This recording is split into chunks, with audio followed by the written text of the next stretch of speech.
म्हणजे सकाळी ताईची तब्येत जरा खराब झाली होती. जो 8 तारीख ठरलेली आहे लॉंग मार्च मंत्रालय. लोकनेते दिबा पाटील कोण होते? नाव घेतल्याशिवाय जाणार नाही. दिबा पाटलांचं नाव दिल्याशिवाय आम्ही गप्प बसणार नाही. आम्ही बोललो का अयोध्याला दिबा पाटलांचं नाव द्या, तिकडेच मागतोय ना का? आम्ही दिल्लीच्या एअरपोर्टला मागितलं का? पुण्याच्या चिपी एअरपोर्टला मागितलं का? देवेंद्र फडणवीस स्वतः येऊन सांगितलं मला 2 महिन्याचा टाइम द्या.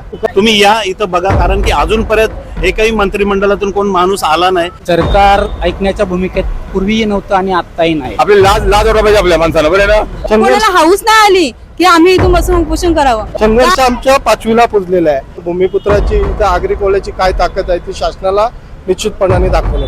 नवी मुंबई आंतरराष्ट्रीय विमानतळाला लोकनेते दिबा पाटील यांचं नाव देण्यासाठी आतापर्यंत अनेक आंदोलनं झाली, अनेक उपोषणं झाली, पण या भूमिपुत्रांची आर्तहाक सरकारपर्यंत पोहोचली नाही.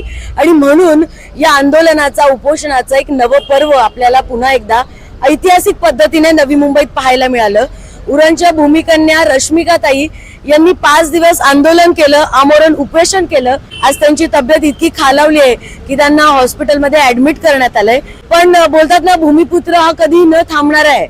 आणि त्याच पद्धतीने या उपोषणाला पुढे नेण्यासाठी त्यांचे कुटुंबीय या उपोषणाच्या रणांगणात उतरताना पाहिल्यास त्यांच्या आई इथे आहेत, त्यांच्या बहीण आहेत आणि त्यांची प्रकृती अशी आहे की सध्या ते बोलू शकत नाहीयेत.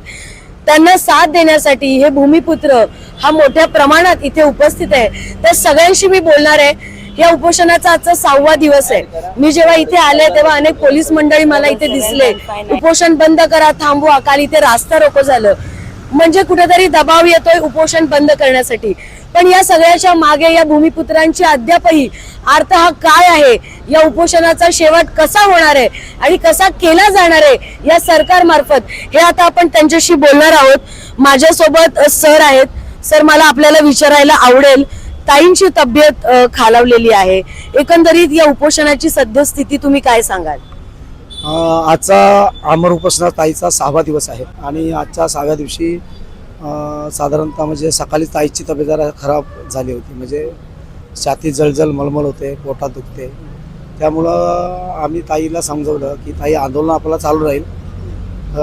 तू नसली तरी आम्ही साखळी उपोषणाच्या माध्यमातून आंदोलन आपला चालू राहील म्हणून आम्ही समज दिली आणि मग आपण तिला हॉस्पिटलला ऍडमिट केलेले. आणि आता जो का आपला आंदोलनाची रूपरेषा अशी आहे की जो 8 तारीख ठरलेली आहे लॉंग मार्च मंत्रालय, म्हणजे इथून मंत्रालयाला आपण आपला पायी मोर्चा जाणार आहे. 8 जुलैला पायी मोर्चा इथून मंत्रालयापर्यंत जाणार आहे आणि आपण तो शिस्तबद्ध म्हणजे संविधानिक मार्गाने जाणार आहोत की कोणत्या प्रकारचं म्हणजे आंदोलन या मोर्चाला गालबोट लागणार नाही अशा पद्धतीने आपण तो घेऊन जाणार आहोत. सर, माझा एक प्रश्न आहे. आतापर्यंत हे उपोषण सुद्धा संविधानिक पद्धतीने झालं. सरकारने याची दखल घेतली? सरकारचे कुठले अधिकारी, कुठले मंत्री, कुठल्या व्यवस्था इथे आली? या उपोषणाची आम्ही दखल घेतली, यावर काही विचार विनिमय सुरू आहे, असं काही या आंदोलनाच्या नंतर आपल्याला काही सांगण्यात आलं?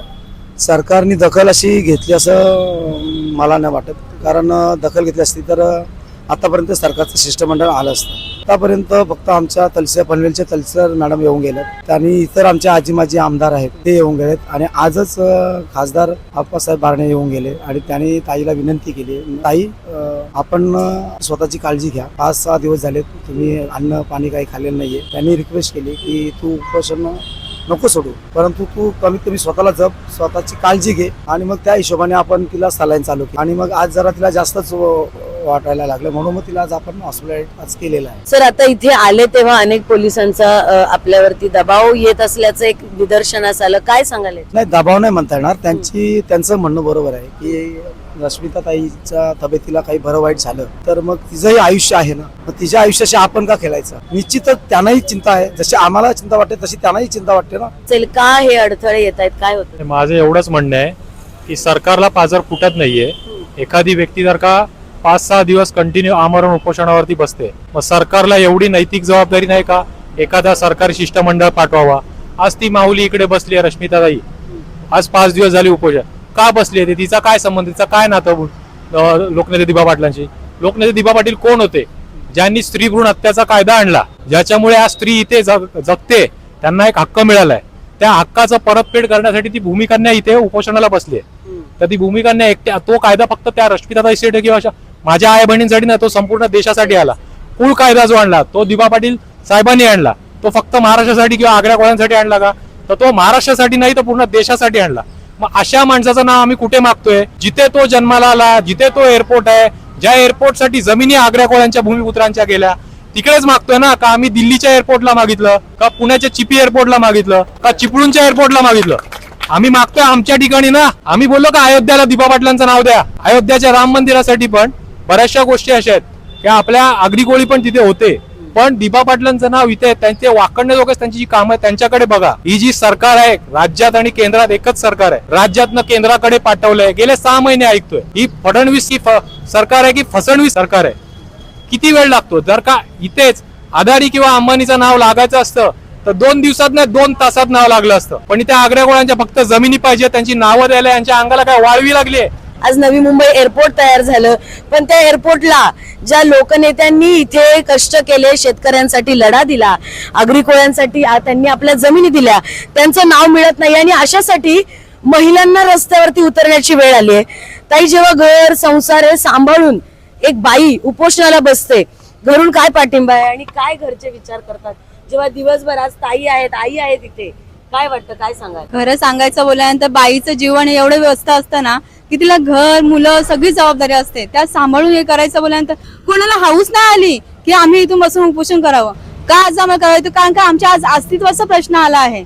जर दिबा पाटील साहेब त्यांनी आम्हाला जर स्त्री गुण हत्या कायदा काढला नसता तर आम्ही नसतो. जर आम्ही नसतो तर चुली पेटल्या असत्या का? आज त्यांनी 12.5% भूखंड सोडून दिले, म्हणून आज हा भूमिपुत्र या नवी मुंबईमध्ये राहू शकला, टिकू शकला. जर त्यांनी आम्हाला जर 12.5% मिळवून दिले नसते तर आम्ही ते राहिलोच नसतो. आणि त्यांचे खूप खूप उपकार आहेत आमच्यावरती. एवढंच नाही तर जेव्हा कोणतीही व्यक्ती छत्रपती शिवाजी महाराज झाले किंवा डॉक्टर बाबासाहेब आंबेडकर झाले, तशीच एक व्यक्ती दिबा पाटील साहेब, ही व्यक्ती एका जातीसाठी किंवा एका समाजासाठी मर्यादित नाही. कारण त्यांनी जे कायदे काढलेले आहेत, संयुक्त राष्ट्राची जी आपण फळं सांगतोय ती फक्त दिबा पाटील साहेबांमुळेच. म्हणून अशा महान व्यक्तीचं नाव आमच्या जागेत एअरपोर्टला लागावं एवढी छोटीशी इच्छा आहे. आणि आम्ही काय जास्त मागतोय, आम्ही ज्या आमदार खासदारांना निवडून दिलं, सत्ताधाऱ्यांना निवडून दिलं, असा एकही आमदार खासदार, आज आमची रश्मिता ताई आजचा 6वा दिवस आहे, इथे तिला कोणीही बघायला आलं नाही. त्यांना काही दया माया येत नाही का? काय वाटतं तुम्हाला येणाऱ्या काळात काय होईल? हे सरकार खरंच ऐकणार आहे? सरकार ऐकण्याच्या भूमिकेत पूर्वीही नव्हतं आणि आत्ताही नाही. पण ही जी जनभावना आहे, हे जे 5 जिल्हे आहेत, ठाणा, रायगड, रत्नागिरी वगैरे, या शेतकऱ्यांच्या मनात जी दिबांविषयी जी आस्था आहे, जे आपल्या भूमिपुत्र, आपले जे बाबा आहेत, दिबा बाबा, त्यांना आपले प्रेरणास्थान मानतात, त्या माणसाचं नाव याच भूमीत साहेबांनी सांगितल्याप्रमाणे, भूमी आमची, जमिनी आमच्या, बरोबर की नाही? जे हक्क अधिकार आम्हाला मिळायला पाहिजे होते ते मिळाले नाही.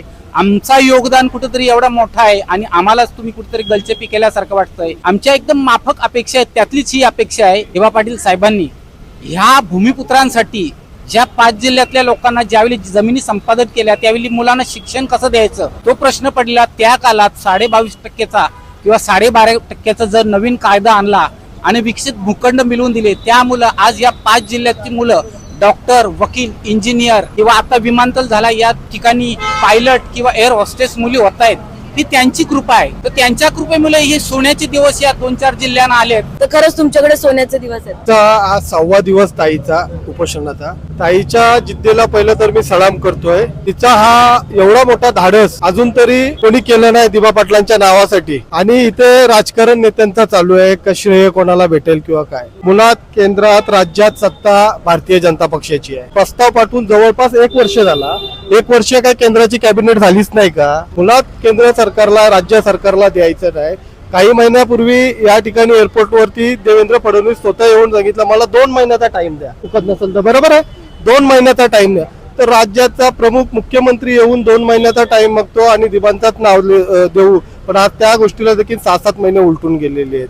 ही मोठी शोकांतिका आहे. आणि आज कुठेतरी पोलीस प्रशासनाचा दबाव वापरून किंवा इतर कुठल्या नेत्यांचा दबाव वापरून हा उपोषण मोडण्याचा प्रयत्न करत आहे. पण यांना माहिती नाही, रायगड ही संघर्षाची भूमी आहे. म्हणून छत्रपती शिवरायांनी रायगडला राजधानी केली. रायगड ही छत्रपती शिवरायांचे, दिबा पाटलांचे, आणि दिबा पाटलांच्याच वारस आम्ही आहोत. संघर्ष आमच्या 5वीला पुजलेला आहे. दिबा पाटला साहेबांच्या नेतृत्वाखाली 1974ला ज्यावेळी आंदोलन झालं त्यावेळी शासनाच्या मुंडक्यावर बसून 12.5% कायदा देशाला लागू केला आणि सर्व शेतकऱ्याला सुजलाम सुफलाम केला. हे आमचे दिबा पाटील साहेब होते. आणि त्यांचा नाव इथल्या एअरपोर्टला लागावं ही आमची सगळ्यांची मागणी आहे. आणि जर हा शासन निवेदन देऊन किंवा उपोषण करून पण देत नसेल तर याच्या पुढे निश्चितपणाने इथला स्थानिक भूमिपुत्र कुठलाच पक्षपात न करता जर एकत्र आला तर भूमिपुत्राची इथं आगरी काय ताकद आहे ती शासनाला निश्चितपणाने दाखवण्यात येईल. सर्वप्रथम तर रश्मीताईला माझा सलाम, कारण की उपोषणाला त्या आज 6 दिवस झाले बसलेले आहेत. मला फक्त एवढंच बोलायचं, मी कोणाला टिप्पणी काय टीका वगैरे करणार नाही. ही सरकार एका दिवसात जर नोटबंदी करू शकते, ही सरकार एका दिवसात ट्रिपल तलाक हटवू शकते, तर आमच्या दिबा पाटील साहेबांचं नाव का नाही देऊ शकत? आगरी कोळी समाज हा खूप प्रेमळ समाज आहे, शेतकरी समाज आहे, वारकरी समाज आहे. लोकनेते दिबा पाटील साहेब हे आमचे राष्ट्रीय नेते आहेत. यांनी खूप संघर्ष करून 12.5% भूखंड आम्हाला लागू केला. आज ते नुसते आगरी कोळी समाजाचे नेते नाही तर ते पूर्ण महाराष्ट्राचे, देशाचे, शेतकऱ्यांचे नेते आहेत. मला फक्त एवढंच बोलायचं आहे का तुम्ही या इथं बघा, कारण की अजूनपर्यंत एकही मंत्रिमंडळातून कोण माणूस आला नाही. 6 दिवस झाले त्या माऊलीनी नाही पाणी पिला नाही, तिच्या पोटात अन्न. याच ठिकाणी जर कोण एखादा आमदार बसला असता तर मंत्र्यांची लाईन लागली असती इथं बघायला, उपोषण तोडायला. पण सरकार काय लक्ष देत आहे? नुसतं ते काय सांगतात आहे का आम्ही अर्ज दिलाय, प्रस्ताव दिलाय, पण नाव केव्हा देणार? जेव्हा जमिनी घेतल्या तेव्हा सांगितलं का आम्ही नावं देऊ. एअरपोर्टचं काम चालू झालं, एअरपोर्टचं विमान उडायला लागले, पण तरी पण अजून काय नाव देण्यात आलं नाही ना. आम्ही नाव घेतल्याशिवाय राहणार नाही. म्हणजे नाव घेतल्याशिवाय, विमानतळाला नाव मिळाल्याशिवाय हे भूमिपुत्र हा संघर्ष असा मिटणार नाही. येणाऱ्या काही काळात पायी वाटचाल असणार आहे. सर, आपण या उपोषणकर्त्यांना भेटायला आलात, काय मनात भावना आहेत आज? यांना बघून काय वाटतं? म्हणजे वाईट वाटतं की एवढे दिवस झाले तर अजूनही कुणी आलं नाही. सरकार झोपलेलं आहे. पण एक सांगतोय आपल्या माध्यमातून की आम्ही नाव घेतल्याशिवाय जाणार नाही. का आता एक भूमिका इथे उपोषणाला बसलेले असताना महिलांचा आदर करणारं सरकार, आमच्या बहिणीचं सरकार, म्हणजे बहिणीला न्याय द्यायला अजून का कोणी आलं नाही याचं दुःख वाटतंय मला. सरकारच्या विरोधात बोलावर तरी त्यांच्या हे आम्ही भूमिपुत्र आहोत, हे दिबा पाटलांचं नाव दिल्याशिवाय आम्ही गप्प बसणार नाही, ही आमची भूमिका आहे. रश्मी सारख्या मुलीला एवढं अन्न त्याग पाणी सोडायला लागतो, ही वाईट आहे. आपली लाज वाटायला पाहिजे आपल्या माणसाला, बरं ना? तुम्ही बघू शकता माझ्या आजूबाजूला अनेक आगरी कोळी बांधव सध्या इथे आहेत. मोठ्या प्रमाणात महिला वर्ग सुद्धा आहे, ब्रिजच्या खाली आहे, पाऊस पाणी आहे, तरी सुद्धा हे आंदोलन सुरू आहे. आणि नाव मिळाल्याशिवाय आम्ही हटणार नाही. येणाऱ्या काही काळामध्ये मंत्रालयापर्यंत पायी मोर्चा हे नेणार आहेत. संविधानिक पद्धतीने हे सगळं होणार आहे अशी इथल्या भूमिपुत्रांचं म्हणणं आहे. कॅमेरामॅन भावेसह मी रेणुका, एक विचार.